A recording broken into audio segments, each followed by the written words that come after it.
செம்மையா அப்ப பண்ணிட்டாங்க. இப்ப பார்த்தா சிரிப்பு வருது அந்த பாட்டு நமக்கு. அப்ப நம்ம 20 வருஷத்துக்கு முன்னாடி பாருப்போம்.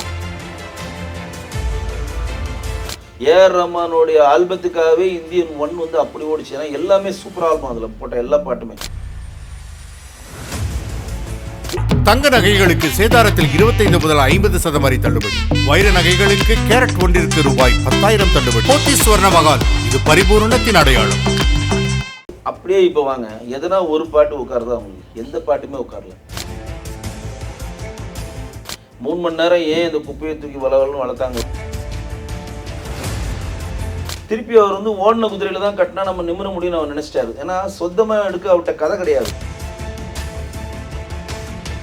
அவன் ஒரு பாட்டுக்கும் பட்ஜெட் கொடுத்தானா அவன் நோக்கத்துக்கு ஒன்று எடுத்து எடிட்டிங்ல கோர்க்கிறப்ப அங்கங்க பவுன்ஸ் ஆகுது. நீ எவ்வளோ சேர்த்துக்கணும். கடைசி வரை பிஓஎஸ் வெயிட் பண்ணி தான் லாரன்ஸ் புக் பண்ணாருன்னா, ரஜினி சார் வந்து தீர்க்க தேசார் நடிச்சிருந்தாருன்னா அவர் பேரே கேட்டு போயிருக்கும். இதுல நீங்க உள்ள இறங்கி போய் நிறைய ஓட்டைகள் இருக்கும். ஆனா ரஜினின்ற பிரம்மாண்டம் எல்லாத்தையும் மறைச்சிரும் அதுல. அது மாதிரி இப்ப பண்ண முடியாது. இப்ப அவன் எழுத ஆரம்பிச்சிருவான். சுரேஷ் கிருஷ்ணா வச்சு பண்ணு கம்பல்சரி ரஜினிகாந்த் வேணுன்ட்டார். பாஷானா ஒரு பாஷா அதோட போய் வெளியே போய் பாஷா செகண்ட் பார்ட் நடிக்க மாட்டேன். கொலையே 4 கொலை தேவையில்லைன்னா ஒரு கொலையை காமிச்சாவே அந்த இனிமேல் உள்ள ஆயிடும். சித்தார்த்தோட ரோல்லாம் வந்து ஒட்டவே இல்லை, எங்கேயுமே ஒட்டல.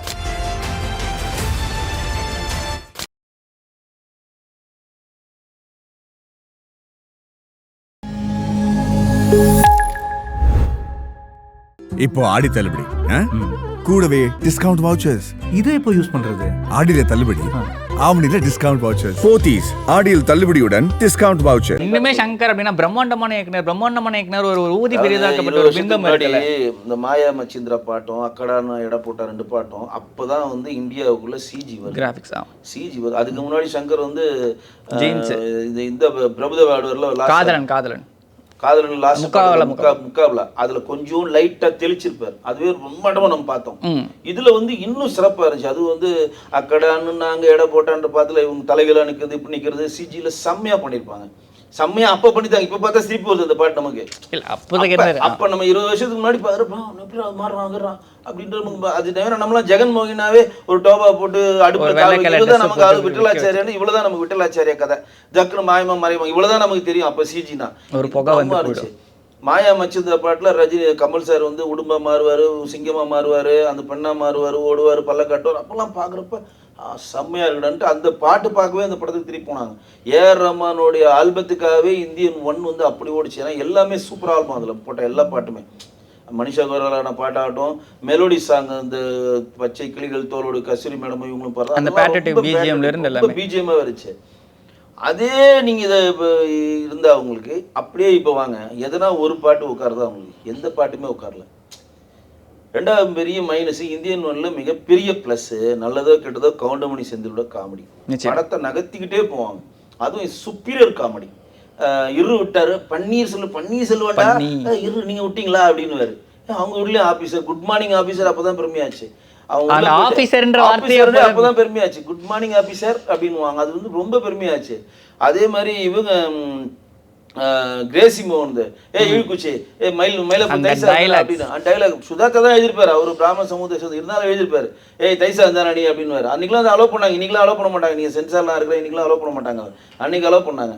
அந்த காமெடி வந்து கதையோட ஒன்றி ஒரு யூத்துக்கு வேண்டிய சென்டிமெண்ட்டு, ஒரு தாய்மை பாசம், அம்மாவோட இந்த சுகன்யாவோட அவர் வந்து வெளிப்படுத்துகிற தாய்மை பாசம், 2 காதலிகளான ஊழல்கள், மனிஷா கோயராலுக்கு ஒரு ஊழல்கள், ஆக்ஷனு, அதுக்கப்புறம் வந்து ஒரு விலங்குகள்லாம் வளர்க்கக்கூடிய ஒரு தன்மை, பீட்டா மாதிரி ஒரு அமைப்பை வச்சுக்கிட்டு அந்த விலங்குகளுக்கு ஒரு அன்பு செலுத்துற ஒரு தன்மை. அதில் வந்து ஒரு ரேஸ் மாதிரி காட்டாங்குளத்தில் ஒரு ரேஸை வச்சு அந்த ரேஸில் போய் பொன்னம்புள்ள அடிக்கிற சீன் ஆகட்டும். அப்புறம் இப்படியே வந்தோன்னா அங்கேருந்து ட்ராக் மாதிரி அப்படியே ஒரு 25 வருஷம் 30 வருஷத்துக்கு முன்னாடி போய் சுதந்திரத்துக்காக எப்படி போராடினார், சேனாதிபதியோட ப்ரீவியஸ் வாழ்க்கையில் என்னன்னு சொல்கிறப்ப பிரிட்டிஷோட எப்படி பயன்பட்டாங்க. இது அப்படியே வந்தோன்னா நேதாஜியோட இதில் அவர் இணைஞ்சி நிறைய பேருக்கு இந்த பதிவு தெரியாது. முதல் வந்து இந்தியாவில் வந்து தேசிய கொடியை ஏற்றினவர் நேதாஜி சுபாஷ் சந்திர போஸ். அந்தமானில் தான் ஏற்றினார் ஃபர்ஸ்ட். முதல் வந்து இந்திய பிராந்தியத்தில் வெற்றி கொண்ட ஒரு இடம் வந்து ஃபர்ஸ்ட் அந்தமான் தான். அது வந்து இந்திய தேசிய இராணுவம்னு சொல்லிட்டு நேதாஜி வச்சிருந்தார். அதே மாதிரி முதலாக ரவீந்திரநாத் தாகூருடைய ஜனகணமனகதி தேசிய கீதமாக பாடினதும் நேதாஜி சுபாஷ் ஐயனார். 1947 தான் இம்ப்ளிமெண்ட் ஆச்சு. ஆனால் அதுக்கு முன்னாடி 43-44 நேதாஜி அந்தமானில் வச்சு எல்லாத்துக்கும் முன்னுரிமை கொடுத்துட்டார். அதில் கமல் நிற்கிற மாதிரி ஒரு சிஜி பண்ணியிருப்பாங்க, பிரம்மாண்டமாக இருந்துச்சு. அதெல்லாம் பார்க்குது. இதில் ஒன்றும் பண்ணது ஒரே ஒரு நல்ல விஷயம், எனக்கு தெரிஞ்சு இப்போ இருக்கு பாதி யூத்துக்கு நேதாஜி சுபாஷ் போஸ் தெரியுமான்னு கூட எனக்கு தெரியல. தெரியாமல் பெரிய லெவலில் தெரியும். நம்ம காலகட்டத்தில் வசனமே வைப்பாங்க, விஜயகாந்த் வசனமே வைப்பார், நான் காந்தியா மாறுறதும் நேதாஜி சுபாஷா மாறுறதும் உங்க எழுதா இருப்பார். அது வந்து அப்போ அப்படி பேசப்படுது. அப்படி என்னன்னா காந்தினா அகிம்சை, நேதாஜி சுபாஷ் சந்திர போஸ்னா ஃபைட் அப்படின்ற மாதிரிலாம் வசனம் வச்சாங்க. இப்போ நீங்கள் அப்படி சொன்னால் அந்த வசனம் அவனுக்கு புரியாது. ஏன்னா காந்தியா மாறணும் சுபாஷ்ன்றானே இப்போ இருக்கவங்களுக்கு புரியாது. என்ன இதில் பண்ண இன்னொரு பிளஸ், நேதாஜி அவர்கள் வந்து தைவான் நாட்டில் இருக்கக்கூடிய குறிப்பிட்ட ஏரியாவில் தான் ஒரு விமானம் மறைஞ்சுது. அந்த விமானம் மறைஞ்ச அந்த தைசுவோ ஏதோ ஒரு ஊரில் இருந்து தைப்பின அந்த ஊர்லேருந்து அவர் வர மாதிரி வச்சுருக்காங்க. இதுவும் வந்து வரலாறு தெரிஞ்சவனுக்கு தான் புரியும், வரலாறு தெரியாதவனுக்கு அதுவும் புரியாது. ஏன்னா அவங்க என்ன நினச்சா இவங்களே கண்டுபிடிச்சிக்கணும், நீங்கள் தான் யாரும் கண்டுபிடிச்சதில்ல, படத்தை பார்த்து கடந்து போயிடுறான், அடுத்த படத்துக்கு போயிடுறான். நீங்கள் சின்ன சின்ன விஷயங்கள் பெரிய விஷயங்கள் அந்த படத்தில் வச்சுருப்பீங்க, அது நான் வந்து புரிஞ்சுக்கிற தன்மையில எனக்கு நாலேஜ் வேணும் இல்லை, அது எனக்கு புரியணும்ல. நேதாஜி சுபாஷ் ஒருத்தர் இருந்தார், அவர் வந்து ஜப்பான்லேருந்து பறந்து போகிறப்ப இந்தியா வழியாக வரப்போ தைவானில் அவருடைய விமானம் விபத்துக்குள்ளானது, அங்கே அவர் செத்துட்டாரு. இன்னைக்கு வரையும் அவர் பாடி கிடைக்கல. இது வரலாறு நமக்கு தெரியும், சொல்லப்படுது. இன்னைக்கு வரையும் கிடைக்கல. அவங்க என்னன்றது இன்னைக்கு கவர்மெண்ட்டு வந்து இன்னைக்கு ஒரு ஜட்ஜ் சர்டிஃபிகேட் கொடுக்கல இந்தியன் கவர்மெண்ட். அப்போ இது இப்படி இருக்குது. இந்த வரலாறு எவனா தெரிஞ்சாதான் நேதாஜி சுபாஷ் ஒருத்தர் இருந்தார், அவர் அங்கே விழுந்தார், அந்த இடத்துல இருந்து கமல் வராருன்றத பதிவு அவனுக்கு தெரியும்ல.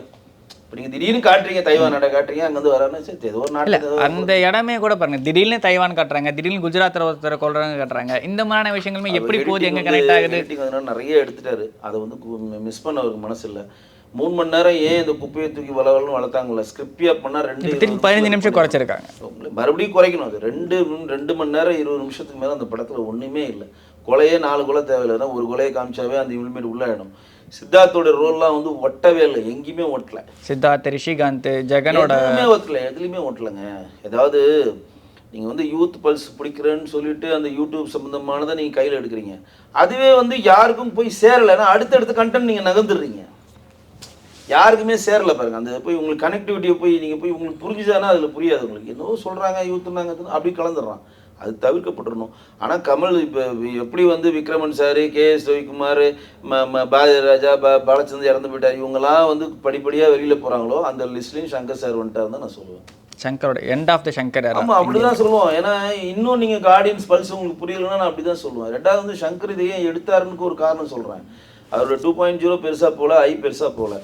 திருப்பி அவர் வந்து ஓடின குதிரையில் தான் கட்டினா நம்ம நிமிர முடியும்னு அவர் நினச்சிட்டாரு. ஏன்னா சொந்தமாக எடுக்க அவர்கிட்ட கதை கிடையாது. ஏன்னா சுஜாதா போனதுலேருந்து அவர்கிட்ட மிகப்பெரிய பலம் இல்லை. சுஜாதா இருக்கிற வரையும் தான் அவர் கிங்காக இருந்தார். அவர் என்னைக்கு போனாரோ எந்திரன் 1ஓட அவர் போயிட்டார். அதோட வந்து சங்கர் டவுன் ஆனார். திருப்பி ஒரு புது கதையை எடுத்து ஆடியன்ஸில் கொண்டு போய் சேர்க்க முடியுமான்றப்ப இந்த ஆல்ரெடி ஓடின குதிரை இருக்குது, இந்த இந்தியன் 2 குதிரையிலையும் கமல் சாரையும் வச்சு ஓட்டி நம்ம மறுபடியும் இம்ப்ளிமெண்ட் ஆகிடுச்சுன்னா திருப்பி எக்ஸ்பிரிமெண்ட் மூவி பண்ணலான்ற தைரியத்தை தான் வந்தார். ஆனால் இந்தியன் 1 தி பெஸ்ட்டு. ஆனால் வந்து கமல் சார் இதை அனுமதிச்சிடக்கூடாது. ஏன்னா நீங்கள் அந்த இன்டர்வியூ எடுக்கிறப்ப தான் எனக்கு ரஜினி சார் சொன்ன ஞாபகம் வந்துச்சு. ரஜினி சார் பாஷா வந்து 2வது பாகம் எடுக்கணும்னு பயங்கர ப்ரெஷர் பண்ணாங்க. பாஷாட்ட சுரேஷ் கிருஷ்ணா வச்சு பண்ணணும் கம்பல்சரி ரஜினிகாந்த் வேணுன்ட்டார். பாஷானா ஒரு பாஷா தான், அதோட போய் வெளியே போய் பாஷா செகண்ட் பார்ட் நடிக்க மாட்டேன்ட்டு. பில்லாவும் அதே மாதிரி தான் சொன்னாங்க. ஏன் அப்படி சொன்னார் அப்படின்னா, பாஷான்றது நம்ம உள்ள வாங்கிட்டோம். அந்த கேரக்டரை இன்னைக்கு தமிழ்நாட்டில் இருக்கக்கூடிய 7 கோடி பேர் இல்லை 5 கோடி பேருக்கு பாஷானா யாருன்னு தெரியும். பாஷானே ரஜினி வந்துருவார் அப்படி ஸ்க்ரீனில், நம்ம மைண்டில் அப்படி வந்துருவார். பாஷா பேர் ஆனால் மாணிக் தான், அதில் மாணிக் தான் ஒரு பேர். ஆனால் மாணிக் பாஷான்றது அது இம்ப்ளிமெண்ட் ஆகிட்டார். அந்த அளவு ரீச்சாக மக்கள் மனதில் என்னப்பட்டோன்னே திருப்பி அன்னைக்கு இருந்த ஆடியன்ஸ் மாதிரி இன்னைக்கு இருக்க ஆடியன்ஸ் இருக்க மாட்டான்றது அவர் கணிச்சார். ஒன்று, அன்னைக்கு வந்து பாஷா படத்தை ஏற்றுக்கிட்ட மாதிரி இப்போ இருக்கவங்க ஏற்றுப்பாங்களான்னு தெரியாது. அதெல்லாம் அந்த சைக்கிள் லூப்புமே முடிஞ்சிருச்சு. அது அந்த மாதிரிலாம் இன்னைக்கு பண்ண முடியாது. பாருங்க, நக்மா சின்ன பிள்ளையா இருப்பாங்க, லாஜிக் அந்த பாஷா ஒன்லேயே போய் நக்மா வந்து சின்ன குழந்தையா வந்து ரகுவரன் விட்டு போவார், அந்த தேவன் வந்து கடத்திட்டு போய் வச்சிருப்பாரு. ரஜினி வந்து கொஞ்சம் தான் வயதாருன்னு பார்த்தீங்கன்னா ரக்மாவே கல்யாணம் பண்ணுற மாதிரி ஒரு லாஜிக் மீறல வச்சிருப்பாங்க. இதெல்லாம் நீங்கள் உள்ளே இறங்கி போய் நிறைய ஓட்டைகள் இருக்கும். ஆனால் ரஜினின்ற பிரம்மாண்டம் எல்லாத்தையும் மறைச்சிரும் அதில். அது மாதிரி இப்போ பண்ண முடியாது. இப்போ அவன் எழுத ஆரம்பிச்சிருவான். நம்ம ப்ளூ செட் மாறலாம் முதல்ல இருக்கிற வேலையெல்லாம் விட்டு இதை தான் எடுத்து வச்சு நடப்பானுங்க. ஸோ அவர்னு பாஷானா ஒரு பாஷா. சந்திரமுகி 2 ரஜினி நடிக்க மறதுக்கு காரணமும் அதுதான். சந்திரமுகினா சந்திரமுகி தான், 2 கிடையாது.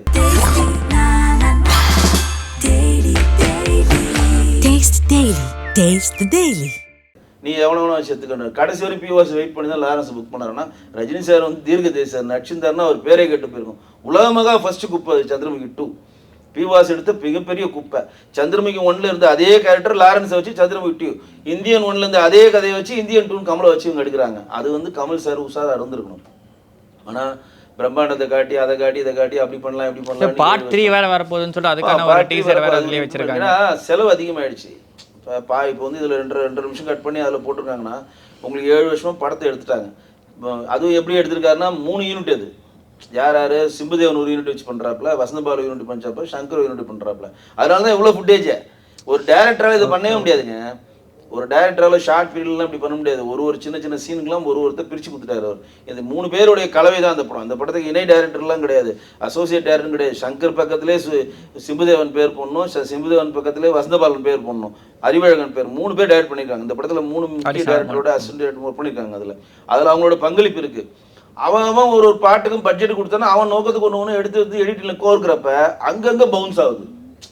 உங்களுக்கு கனெக்டிவிட்டி பாருங்கள், ஒரே நேர்கோட்டில் இந்தியன் 1 இருக்காது பாருங்கள். ஏன்னா சிம்புதேவன் 1 எடுத்து வச்சிருக்காரு, இவன் 1 எடுத்து எல்லாம் துட்டு கொடுத்து எடுத்து வச்சாச்சு. லைக்காக கேள்வி கேட்பான், ஒன்றுமே இல்லாமல் எதுக்கு எவ்வளோ செலவு பண்ணி எடுக்கிறீங்க, ஏற்கனவே கம்பெனி லாஸில் போயிட்டு இருக்கு அப்படின்றப்ப சரி ஃபுட்டேஜை வேஸ்ட் பண்ணி நீ எடுத்துட்டு வா எல்லாத்தையும் கனெக்ட் பண்ணால் சிங்கே ஆகலை.